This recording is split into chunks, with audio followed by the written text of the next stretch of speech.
Welcome back, and it is time once again for Cinema Corner. Producer Charles is going to kind of walk us down the path of the latest on the big screen. On the big screen. Little screen too, or just big screen big screen this time? today, Big screen this time. Well, what you got? Okay, so first up we have an R-rated biographical sports drama.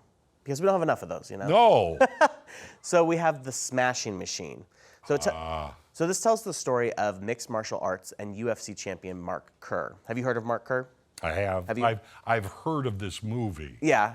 Have you ever heard of Mark Kerr back when he was fighting and everything? That was a long time ago, was it? It was, I'm trying to remember when the movie said it was. I want to say it was 98 to 2000 that the movie takes place. Yeah, toward the end of the last century. That's how long ago it was. Yeah, 25-ish years ago. But so this is based off the 2002 documentary, The Smashing Machine, The Life and Times of Extreme Fighter, Mark Kerr. So taking on the role of Kerr is Dwayne "The Rock" Johnson, and then his girlfriend Dawn is Emily Blunt. Now, I will say that I'm not the biggest fan of The Rock as an actor because I feel like in every film he plays The He's Rock. The Rock. Yes. Yes. I will say for this one, he actually was an actor for once. I actually saw something where they said this could be Academy Award nominee kind of thing. It was really good, and like the prosthetics and makeup that they used to make him look more like Kerr. Right.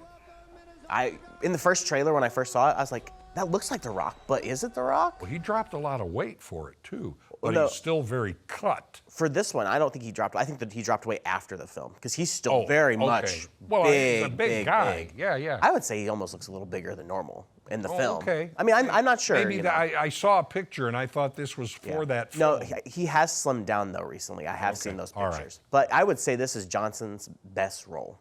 He feels like he's actually like taking in that character, bringing out the emotion and the passion for this role. I mean, granted, it's in the realm that he came from too, so you know he has a little bit more connection with it. He probably can relate on that level too. True. So- and let's see, would it have been?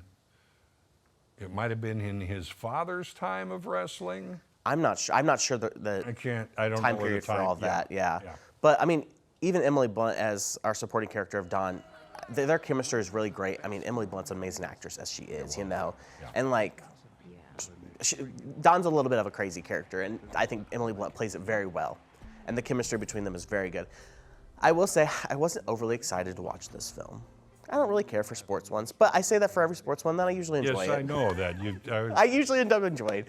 But one thing that very much I did really like this film though, I will say. Okay. So, but one thing that surprised me for it was, you know, in a lot of sports films or like boxing, wrestling, you have long scenes of either if it's a baseball game or the boxing or the fighting matches, you know, they're these long drawn out ones. In this film, it was a lot of little fights, like maybe a minute, 2 minute More scenes. of a character study than a Yeah, sports it study. definitely focuses more on his life outside of the ring and then like in the preparation for the fights. Okay. Which I kind of liked that more than watching a 10 to 15 minute long boxing, you know, in the ring scene. Okay. But that's just for me.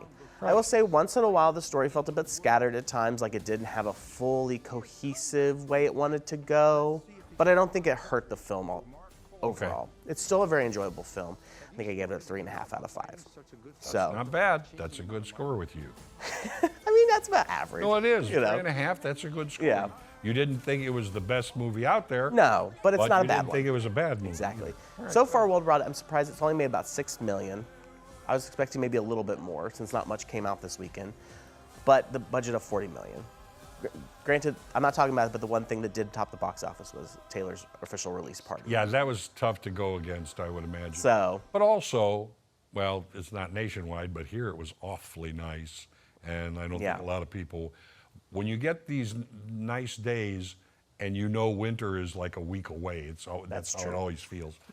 You don't go inside, you go play outside. that is true. That is true. But it's a good one if you're looking for something All right. to go watch. That's one. You That's said one. two. I've got two. right. We're in October. We're in the Halloween season. So how about a little horror? I got a supernatural horror. But this one's PG-13, so you can take the kids to watch it too. So it could have like Mickey Mouse in it. I mean, sure. But this one's called, Doesn't. yeah, it does not. But this is called Good Boy. Oh, okay. You know what I'm talking about now? I've seen little bits and pieces of it. Yeah. yes. So it follows a loyal dog as he moves to a rural family home with his owner, only to discover supernatural forces are lurking in the shadows. As dark entities threaten his human companion, the brave pup must fight to protect the one he loves most. So there are some humans in this, and there is dialogue, but our star is Indy the dog, and that's Is his it actual kind name. of a POV, a point of view through So him? yes, that makes it really unique, and it's not like first-person POV. You know, some points it is, but also it's more like those low angles from a dog's right, perspective. You right. know, which I think makes it really interesting. As far as I know, there's no other horror film out there from a dog's perspective. I mean, Not I that could be I'm wrong, aware of. but it's just a very unique way to go about it. I will say it did give me some creeps and shivers sometimes throughout it. So you know, even though it's PG-13, it does succeed as a horror, supernatural horror. And it also is successful at making you feel, not even scared, but like if you're a lover of dogs or animals in general, you know, you're gonna feel something as these. You're pulling for the good boy. Yes, you're pulling for our good boy, and you feel something no matter if that's scared, if you're happy, you know. Right. It pulls at those strings very well, I think. Okay, so let me ask you, is it too corny from that idea or not? I don't think it's corny. Okay. I didn't think it was corny, personally. I mean, there might be some people out there who think so, but I don't think it is. It was independently produced, and they actually shot it over 3 years. Really? This dog is not a trained actor. This is the producer's actual dog. Whoa, okay. And they shot this in their house over 3 years. You know, so the dog doesn't always cooperate exactly how they want him to.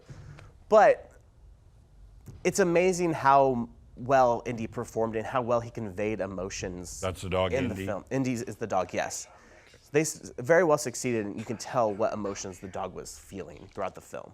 You know, even if that's not what Indy actually was feeling while was filming it, True. but they're editing, and they didn't use CGI. You know, it's all real. The perspectives. That sounds fun, actually. I really liked it. So I mean, it's made 2.3 million worldwide. I'm not sure what the budget is, but being independently produced, I'm sure the budget's not crazy high, anyways. You know, Yeah. and especially you're shooting at home with your own dog. You know, if you do go watch it, stay for after the credits because the producer actually does sit down and talk about a little behind the scenes stuff, which I think more movies should actually do because it was really enjoyable to see. There are a bunch of them. It's not necessarily the producer. It's usually outtakes. Or Yeah. something specifically Yeah. made for the end. But this one, they showed how they shot it with Indy, some of the scenes and Okay. stuff. You know, a little bit kind of more like bonus features that you'd have when you bought the movie. Right, You know, right. so another good one especially for the Halloween season, if you're looking for a little spookiness. It sounds like, okay, spooky, because you said you were affected by it. Yeah. It sounds like it's a lot of fun, too. I feel like a lot of horror films don't make my skin crawl, but there were some shots in there that I was like, ooh, I'm feeling some goosebumps. Oh, was it flea and tick season or something? No, it was not flea and tick Okay, season. well, then I'm not going to ask you to reveal. I'm not going to ask you to reveal. So that's it. That's Two what good movies. Yes, that's what we've got. And then there's quite a bit coming out this next weekend. Yeah. We have the new Tron Ares film. So Oh, okay. I still need to watch the first Tron, I won't lie. There's two of them. Well, I don't know if this one's connected with the original though. Probably not. Because Disney Well, but they're both rebooted it. connected to each. Are they? Okay, well maybe I have to watch Yes, both They are of them. then. connected. Okay. Well, then also we have Roof Man with Channing Tatum. Okay. Then Kiss of the Spider Woman with Jennifer Lopez. I don't know too much about that one. I've heard a lot of people talk about like the name, but I don't really know the plot of it. Okay, that's a remake. Is it a remake? Yeah, there When's- is already. Unless it was just a play, but Kiss of the Spider Woman Yeah. has been around for a while. I haven't looked too much into it because I kind of just want to go into it blind without seeing anything. So Okay, far, you know? okay, I can So, understand that. and then also we have Soul on Fire, which is a Christian film that comes out this weekend. And then streaming this week on Wednesday, we have a Prime Video original that comes out on Prime called Maintenance Required that stars Madeleine Petsch. Okay. And then on Friday, the live-action How to Train Your Dragon film drops on Peacock.